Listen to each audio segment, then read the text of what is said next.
réunis autour du texte de Matthieu chapitre 6, versets 5 à 15, notre méditation de ce 19 juin 2025 va nous parler de l'instruction sur la prière, le Notre Père.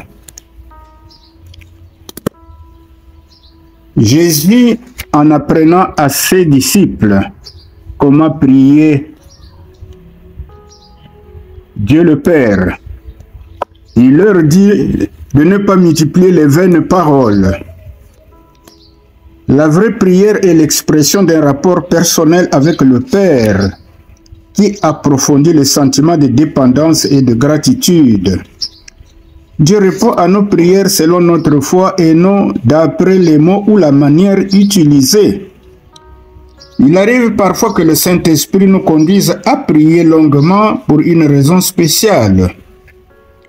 Jésus pria toute une nuit avant de choisir ses 12 disciples. Ce que nous pouvons lire en Luc, chapitre 6, versets 12 et 13. Mais dans la plupart des cas, ce n'est pas nécessaire. Notre Dieu est un Père aimant. Il connaît nos besoins avant même que nous ne les lui exposions. Mais il veut tout de même que nous les lui faisons connaître. Il est prêt à nous accorder ce dont nous avons besoin, pourvu qu'on le demande avec foi et que la demande soit conforme à sa volonté. Voilà les paroles clés que Jésus utilisa dans la prière Notre Père. La première parole, Notre Père qui es aux cieux. Notre demande doit s'adresser à notre Père céleste. Seul lui a le pouvoir de combler nos besoins et souhaite toujours le meilleur pour ses créatures, car il sait tout à notre sujet. Pour cela, nous devons nous présenter devant lui avec piété et crainte. Jésus veut nous enseigner l'esprit dans lequel il faut prier, les grâces qu'il faut demander et qui répondent aux plus profonds besoins de toute âme pieuse. Toutefois, l'invocation du Dieu unique dans la prière du croyant a été actualisée suite à la descente du Saint-Esprit à la Pentecôte et au développement inéluctable de l'Église de Christ. Ainsi, dans nos requêtes, les personnes de la Sainte Trinité sont Dieu le Père, Dieu le Fils et Dieu le Saint-Esprit, qui sont sollicités parfois indistinctement, puisqu'ils sont intimement liés et unis en une seule personne, comme nous pouvons le lire en Jean, chapitre 10, verset 30.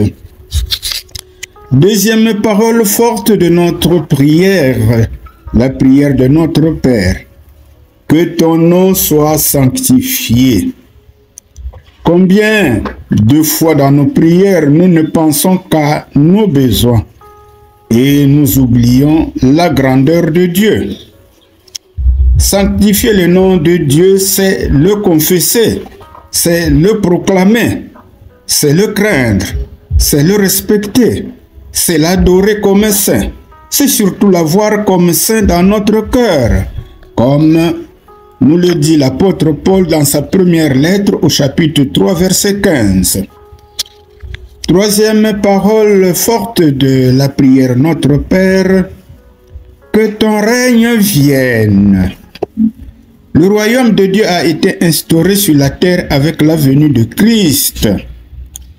Ce royaume est présent en chacun de ceux qui croient en Christ. C'est pourquoi Christ prêchait. Le royaume de Dieu est proche. Le règne de Dieu est là, ce que nous pouvons lire en Marc chapitre 1 versets 14 et 15. Prions qu'un plus grand nombre de personnes soient délivrées de la tyrannie de Satan et accèdent au royaume de Dieu. Le règne de Dieu renvoie à la conversion de ceux qui s'approchent de Christ, ceux qui l'acceptent et font de lui le Sauveur et le Seigneur de leur vie. Quatrième parole forte dans la prière Notre Père. Que ta volonté soit faite. Il y a là un long exercice d'obéissance et de soumission à Dieu, par lequel le chrétien est appelé à faire un progrès continuel pour accomplir la volonté de Dieu chaque jour de sa vie. Demandons à Dieu que malgré les attaques incessantes du malin, que nous demeurons fermes et fidèles à notre engagement de servir Christ. Cinquième parole dans la prière de notre Père. Donne-nous aujourd'hui notre pain de ce jour. Nous sommes journellement tributaires de Dieu. Nous ne pouvons pas vivre sans le soutien de sa puissance. Ce dont nous avons besoin chaque jour pour notre corps, c'est la nourriture, c'est le vêtement, c'est le toit où nous devons être logés, c'est la santé. Le luxe ou le confort n'est qu'un besoin secondaire. Dieu peut arrêter la pluie. Il n'y aura pas de nourriture. Il peut permettre toutes sortes de calamités, comme nous le constatons dans plusieurs coins du monde, qui rend la vie difficile et même impossible. La situation du Covid-19 que nous avions récemment vécue l'illustre bien. C'est dire que la vie de toute créature est entre les mains de Dieu. Remettons-lui nos préoccupations. Il s'en chargera pour nous. C'est ce que nous dit d'ailleurs l'apôtre Pierre dans sa première lettre au chapitre 5, verset 7. Sixième parole de Jésus pour cette prière de notre Père, pardonne-nous nos offenses.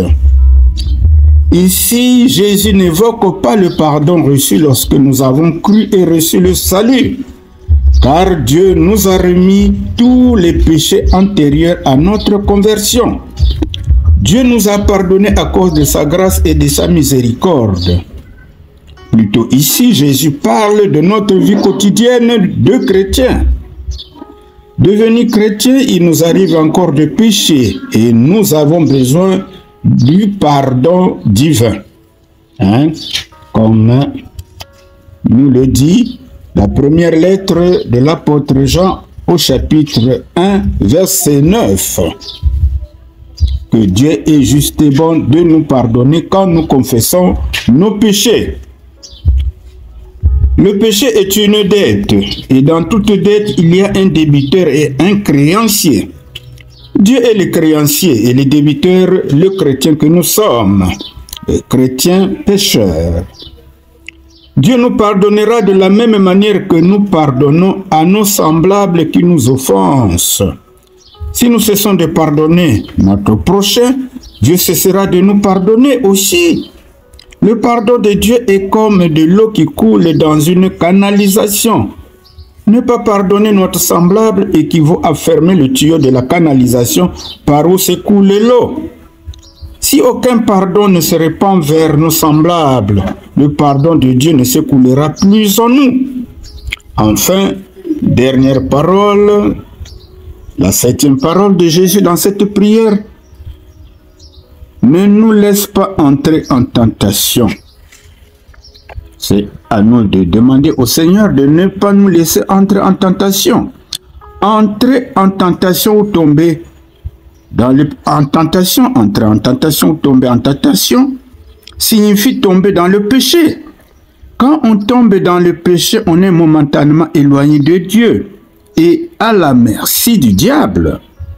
Dans ce contexte, le mot tentation n'est pas synonyme d'épreuve que Dieu envoie à tous les chrétiens pour tester leur foi, comme cela nous est dit dans la première lettre de l'apôtre Pierre au chapitre 1, les versets 6 et 7. Car Dieu ne tente personne, nous dit Saint Jacques, chapitre 1, verset 13. Ces épreuves que nous sommes amenés à traverser nous fortifient et nous aident à grandir dans la foi. Ces épreuves sont donc envoyées pour notre bien. Louange à toi, Seigneur, car tu ne permets pas que nous soyons tentés au-delà de nos forces. Tu nous viens toujours au secours, comme cela nous est dit en 1 Corinthiens chapitre 10, donc première lettre aux Corinthiens chapitre 10, verset 13. Voilà, mes bien-aimés dans le Seigneur, ce que nous avions pu concocter de la prière de notre Père. Alors, c'est à vous de continuer à réfléchir et à explorer les paroles fortes de Jésus que nous avions essayé d'explorer. Que Dieu vous bénisse.